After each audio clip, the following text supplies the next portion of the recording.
السلام علیکم دوستو، اگر میں آپ سے سوال کروں کہ دنیا کی تاریخ کا سب سے ظالم انسان کون تھا جس نے سب سے زیادہ انسانوں کو قتل کروایا، تو یقیناً آپ میں سے زیادہ تر لوگوں کا ایک ہی جواب ہوگا کہ اڈولف ہٹلر، جس نے 60 لاکھ یہودیوں سمیت ورلڈ وار 2 کے اندر اپنے سیاسی مخالف کے ذریعے اس اکیلے شخص نے کروڑوں لوگوں کو بے دردی سے قتل کروایا۔ یا پوری دنیا میں آج یہ شخص سب سے بڑے ظالم اور ولن کے طور پر جانا جاتا ہے، جو کہ صحیح بھی ہے۔ بے شک وہ شخص ظالم تھا جس کا انجام بالکل ٹھیک ہوا، اور وہ تاریخ میں اسی طرح یاد رکھا جانے کے قابل ہے۔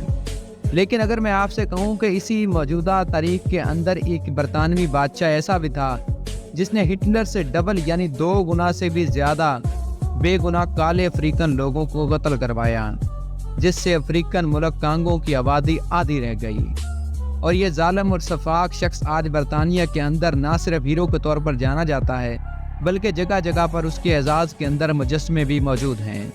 پر افسوس کہ آج تک کسی نے آپ کو یہ حقیقت نہیں بتائی ہوگی۔ اتنا بڑا ظالم اور اتنا بڑا سچ آج تک آپ سے چھپایا گیا۔ جانتے ہیں کیوں؟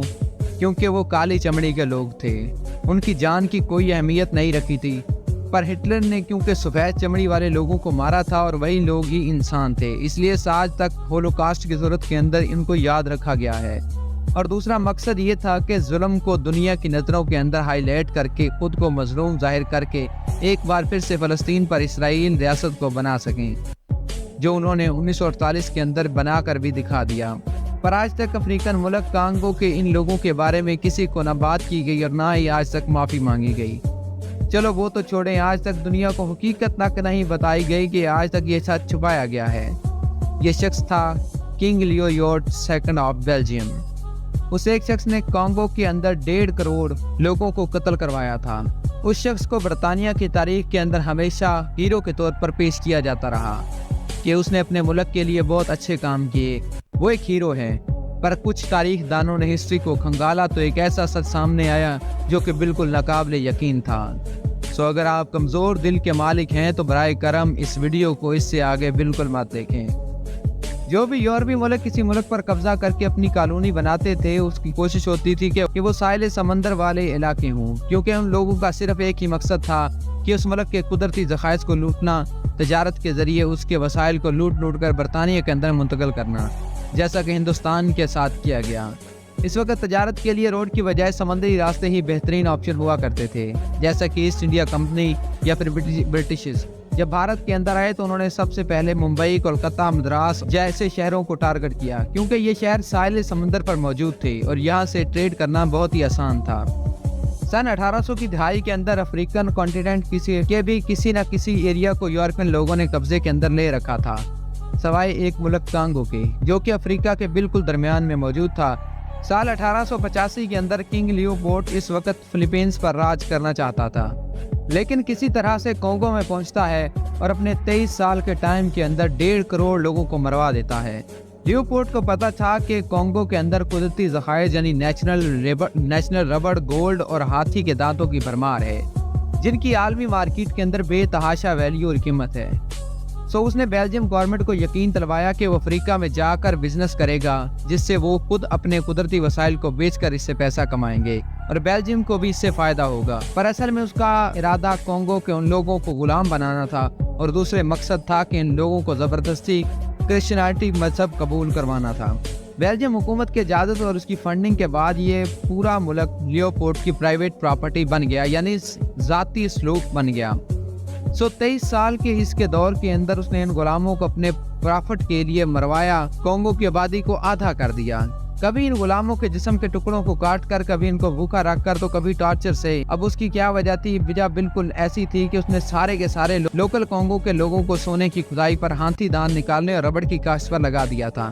دن رات صبح شام یہ ان کانگو کے لوگوں سے کام کرواتا، پھر چاہے وہ مرد ہو، عورت ہو یا پھر چھوٹے بچے، اور ان چیزوں کو بیچ کر سارے کا سارا پراپرٹ اپنی جیب کے اندر رکھتا۔ جو بھی غلام اس کے مطابق کام نہ کرتا یا پھر تھوڑی سی بھی غفلت کرتا تو ان بچوں، عورتوں اور مردوں کے ہاتھ پاؤں کٹوا دیتا، انہیں ٹارچر کر کے مروا دیتا۔ ان سے وہیں کانگو کو ہی کچھ لوگوں کو ہائر کیا ہوا تھا، جو باقاعدہ ان کی آرمی بنائی ہوئی تھی، اور جو ان لوگوں کو، ان غلاموں کو ٹارچر کرتے تھے، ان کا قتل کر دیتے۔ یہ سب کچھ ایک اشارے پر بیلجیم میں بیٹھے ہوئے کنگ لیوپولڈ کے حکم پر ہوتا تھا۔ یہ ان غلاموں کو پھر چاہے وہ مرد ہوں، عورت ہوں یا پھر بچے ہیں، ان کے سر کٹوا کر گاؤں کے اندر لٹکانے کا حکم دیتا، ان کی ماں بہن بیٹیوں کے ساتھ ریپ کر کے انہیں اپنی آرمی کا حکم دیتا کہ لیوپولڈ نے انٹرنیشنل افریقن سوسائٹی بنا رکھی تھی، جو ان کا مرکز یا پھر گڑھ بھی ہو کہہ سکتے ہیں، جسے وہ افریقہ کے تمام ریسورسز کو بیچنے کے لیے استعمال کرتا تھا، اور ان کے تمام آرمی ٹارچر سیلز اور انسانی آرگن نکالنا، یہ سب کچھ یہیں پر ہوا کرتا تھا، جسے ایک آرتھر ایڈم ہوش چائلڈ نے اپنی ایک کتاب کنگلی افورڈ کوف کے اندر لکھا تھا۔ وہ کہتا تھا کہ ماڈرن دور کی سب سے بڑی نسل کشی ہے جسے انسانوں نے اگنور کیا، پھر بلا دیا۔ پہلی نظر میں دیکھنے پر یہ تصویر آپ کو بہت ہی معمولی لگی ہوگی، جس کے اندر ایک افریقن مرد بیٹھا ہوا کسی چیز کو دیکھ رہا ہے، پر حقیقت یہ ہے کہ آپ کے رونگٹے کھڑے ہو جائیں گے۔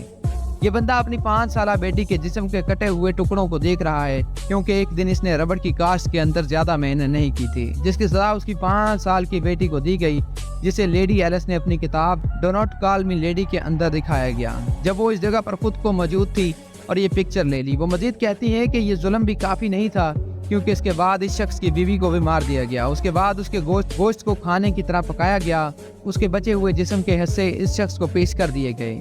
لیوپولڈ کا بس ایک ہی مقصد تھا کہ دن رات ان لوگوں سے کام کروایا جائے، جتنا ہو سکے نچوڑا جا سکے، ان سے پرافٹ کماؤ، جو بھی شخص تھوڑی سی سستی اس کے ہاتھ پاؤں کاٹ دو اور گھر والوں کو مارو، پھر ان کی جان لے لو، مختلف انسانی خوف طریقوں سے اس کو ٹارچر کر دو۔ یعنی 23 سال کے اندر اس لالچ نے 1.5 کروڑ بے گناہ لوگوں کی جان لے لی۔ جب اچھی طرح اس ملک کو لوٹ لیا تو 1960 کے اندر بیلجیم نے کونگو کو چھوڑنے کا فیصلہ کیا، یعنی یہ ملک آزاد ہو گیا، پر آج تک کونگو نے اس بے تحاشا ظلم و سفاق اور نسل کشی پر معافی نہیں مانگی۔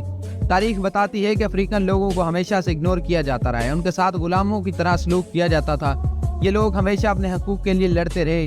کرسٹوفر کولمبس نے امریکہ کی کھوج کے وقت لاکھوں ریڈ انڈین سے افریقنز کی نسل کشی کی، پھر امریکہ کے اندر رہ کر بھی یہ لوگ اپنے حقوق کے لیے آج تک جنگ لڑ رہے ہیں۔ ان کی لائف کے شروع سے ہی کوئی ویلیو نہیں تھی، کیونکہ ان سے پہلے اگر ہزاروں سال بھی پیچھے چلے جائیں تب بھی غلاموں کا ذکر آئے گا تو آپ کو ایک کالی رنگت کا حبشے دیکھنے اور سننے کو ملے گا۔ انہیں ان کے رنگت کی وجہ سے ہمیشہ سے ہی غلاموں کی طرح ٹریٹ کیا گیا ہے، لیکن کیوں کیا؟ کیا یہ لوگ انسان نہیں ہیں؟ کیا ان کے اندر انسانوں کی طرح جذبات نہیں ہیں؟ اس دنیا کے اندر رہنے کا اتنا ہی حق ہے جتنا کہ گورے لوگوں کا۔ افسوس کے مقام یہ ہے کہ آج تک ظلم شخص نے بیلجیم کے اندر جگہ جگہ پر مجسمے موجود ہیں جو کہ ظاہر کرتے ہیں کہ یہ بیلجیم کے اندر بہت بڑا ہیرو ہے، لیکن افریقہ کے لوگوں کے لیے انسانی طریقے سب سے سیاہ اور شفاق ترین ظالم، انسانی شفاق قاتل۔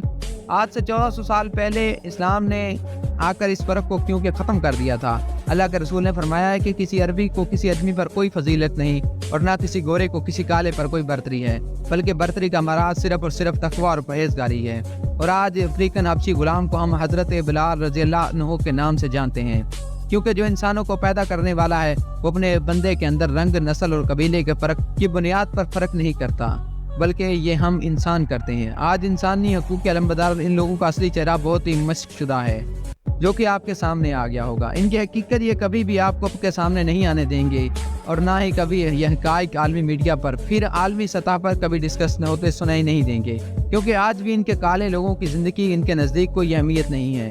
سال 2018 کے اندر یونائٹڈ نیشن نے بیلجیم سے کہا تھا کہ وہ اپنی اس تاریخ پر کانگو سے معافی مانگی، پر سوال یہ پیدا ہوتا ہے کہ کیا صرف ایک معافی مانگنے سے 1.5 کروڑ لوگوں کی موت یا باقی 1.5 کروڑ لوگوں کے ٹارچر کو بلایا جا سکتا ہے؟